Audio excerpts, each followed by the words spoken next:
Hello everyone, అందరికీ నమస్కారం. Welcome back to Sriruchi vlogs. ఇవాళ మనం ఒక మంచి రోటి పచ్చడి రెసిపీ చూద్దాం. ఇది చాలా ఈజీ అండి చేసుకోవడం. ఇది కాస్త స్వీట్గా, కారంగా, పుల్లగా ఉంటుంది. బాగుంటుంది పచ్చడి. ఇడ్లీలోకైనా, రైస్లోకైనా, దోశలోకైనా చాలా బాగుంటుంది. ఇది ఒక్కసారి చేసుకుంటే 2-3 డేస్ వరకు కూడా నిలువ ఉంటుందండి. ఫ్రిడ్జ్లో పెట్టుకుంటే చాలా బాగుంటుంది.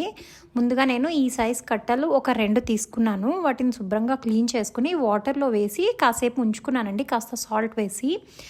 ఒక 2 టేబుల్ స్పూన్లు మినపప్పు తీసుకున్నాను నేను. అలానే ఒక పెద్ద నిమ్మకాయ సైజ్ అంత చింతపండు, ఇది ఒక 2 టేబుల్ స్పూన్స్ బెల్లము. మీరు మినపప్పు, పొట్టు మినపప్పు, గుండుపప్పు 2 వేసుకున్నా నేను. అచ్చంగా పొట్టు మినపప్పుతో అయినా చేసుకోవచ్చు.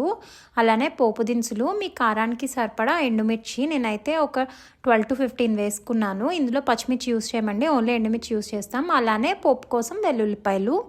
ఇది కొత్తిమీర మొత్తం మీరు కట్ చేసి పెట్టుకోండి. తర్వాత ఇలా వాటర్లో వేసిన తర్వాత ఒక్కసారి వాటర్ అంతా తీసేసిన తర్వాత కట్ చేసుకోండి. తర్వాత చింతపండుని కాస్త వేడినీళ్ళు వేసి ఒక్కసారి వాష్ చేసి మళ్ళీ కొన్ని వేడినీళ్ళు యాడ్ చేసి నానపెట్టుకోండి. ఇలా నానపెట్టుకుని లాస్ట్లో మనం వేసుకుంటాం కదా, మిక్సీ పట్టుకునేటప్పుడు ఈజీగా ఉంటుంది ఇలా నానబెట్టుకుంటే. ఇలా నానబెట్టుకున్న తర్వాత ఇప్పుడు స్టవ్ పైన ఒక కడాయి పెట్టుకుని కడాయిలో కాస్తంత ఆయిల్ వేసుకోండి. ఆయిల్ హీట్ ఎక్కిన తర్వాత మీరు దాంట్లో మనం తీసుకున్నటువంటి 2 టేబుల్ స్పూన్స్ మినపప్పు ఉంది కదా, ఇది పొట్టు మినపప్పు అలానే గుండుపప్పు 2 తీసుకున్నాను నేను. మీరు ఏదో ఒకటి తీసుకున్నా టేస్ట్ బాగానే ఉంటుంది, బట్ పొట్టు మినపప్పు కాస్త ఎక్కువ టేస్ట్ ఇస్తుందండి. సో ప్రిఫర్ పొట్టు మినపప్పు ఎక్కువ వేసుకోవడానికి చూడండి. నేను 2 కలిపి 2 టేబుల్ స్పూన్స్ వేసుకున్నాను. ఇలా కాస్త పప్పు కలర్ చేంజ్ అయిపోయిన తర్వాత మనం తీసుకున్న ఎండుమిర్చిని కూడా వేసి బాగా ఫ్రై చేసుకోండి. ఇలా ఫ్రై చేసుకున్న తర్వాత వీటిని ఒక బౌల్లోకి వేసి చల్లారి పెట్టుకోండి.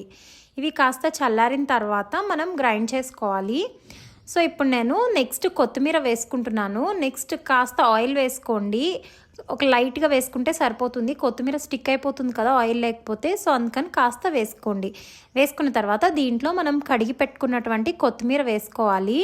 కొత్తిమీర కూడా ఇలా కట్ చేసుకుని వేసుకోండి, లేకపోతే గ్రైండర్లో మిక్సీలో తిరిగేటప్పుడు చుట్టుకుపోతుంది ఆకు.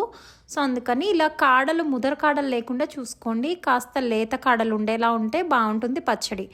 ఇలా బాగా ఫ్రై చేసుకోవాలండి. కొత్తిమీర కూడా పచ్చి ఏం ఉండకూడదు, తడి లేకుండా ఫ్రై చేసుకోవాలి. ఇది కాస్త టైం పడుతుంది, ఒక 5-10 మినిట్స్ వరకు పడుతుంది. మీడియం ఫ్లేమ్లో ఫ్రై చేసుకోండి. ఇలా బాగా ఫ్రై అయిన తర్వాత దీన్ని కూడా పక్కకు తీసేసుకుని ఇప్పుడు మనం పోపు పెట్టుకుందాం. అదే ప్యాన్లో కాస్త ఆయిల్ వేసుకుని వెల్లుల్లిపాయలు వేసుకున్నాను నేను. ఫస్ట్ వెల్లుల్లిపాయలు చితక్కొట్టి వేసుకోవాలండి. నేను పొట్టు ఏం తీయలేదు, మీకు కావాలంటే పొట్టు తీసేసుకోండి. ఇలా వేసుకున్న తర్వాత వెల్లుల్లిపాయ కొంచెం ఫ్రై అయిన తర్వాత మనం తీసుకున్నటువంటి పోపు దినుసులు, శనగపప్పు, మినపప్పు, జీలకర్ర, ఆవాలు వేసి బాగా ఫ్రై అయిన తర్వాత ఇందులోనే ఒక 2 ఎండుమిర్చి కూడా వేసుకుని కాస్తంత పసుపు, ఒక చిటికెడంత పసుపు వేసుకుని కాస్త ఫ్రై చేసుకున్న తర్వాత లాస్ట్లో కరివేపాకు వేసి దించేసుకోవడమే. మనం పోపు పెట్టుకోవడం రెడీ అయిపోయింది. నెక్స్ట్ ఇప్పుడు మనం వేయించి పెట్టుకున్న వాటిని మిక్సీ పట్టుకోవాలండి. ఫస్ట్ మనం తీసుకున్న పప్పులు, ఎండుమిరపకాయలు ఉన్నాయి కదా, అవి గ్రైండ్ చేసుకోవాలి. దీంట్లోనే రుచికి తగినంత ఉప్పు కూడా వేసేసుకుని ఒక్కసారి ఇది పల్స్ ఇచ్చుకోవాలి. ఇలా కాస్త మెత్తగా అయిన తర్వాత ఇప్పుడు మనం నానబెట్టుకున్నటువంటి చింతపండు, అలానే ఒక 4 వెల్లుల్లి రేఖలు, మీకు కావాలంటే వేసుకోవచ్చు, లేదంటే స్కిప్ చేసేయచ్చండి. ఇది బాగుంటుంది వెల్లుల్లిపాయ వేయడం వల్ల. ఇలా వెల్లుల్లి రేఖలు వేసుకుని ఒక 1/2 స్పూన్ జీలకర్ర వేసుకోవాలి. జీలకర్ర అలానే మనం తీసుకున్నటువంటి 2 టేబుల్ స్పూన్ల బెల్లం వేసుకుని మిక్సీ పట్టుకున్న తర్వాత ఇప్పుడు లాస్ట్లో కొత్తిమీర వేసి బరగ్గా పట్టుకోండి. ఒకవేళ మీకు వాటర్ కావాల్సి వస్తే మనం చింతపండు నానబెట్టుకున్నప్పుడు కాస్త వాటర్ ఉంటుంది కదా, అది యాడ్ చేసుకోండి, సరిపోతుంది. ఇలా గట్టిగా పట్టుకుంటే చట్నీ నిలవ ఉంటుందండి. ఇప్పుడు దీంట్లోనే మనం పోపు పెట్టుకుంటాం కదా, ఆ పోపు కలిపేసుకోవడమే, అంతే. మన కొత్తిమీర పచ్చడి రెడీ. మీకు కనుక ఈ వీడియో నచ్చితే లైక్ చేయండి, కామెంట్ చేయండి, షేర్ చేయండి. అలానే మరిన్ని రెసిపీస్ కోసం మా ఛానల్ని సబ్స్క్రైబ్ చేసుకోండి. Thank you for watching.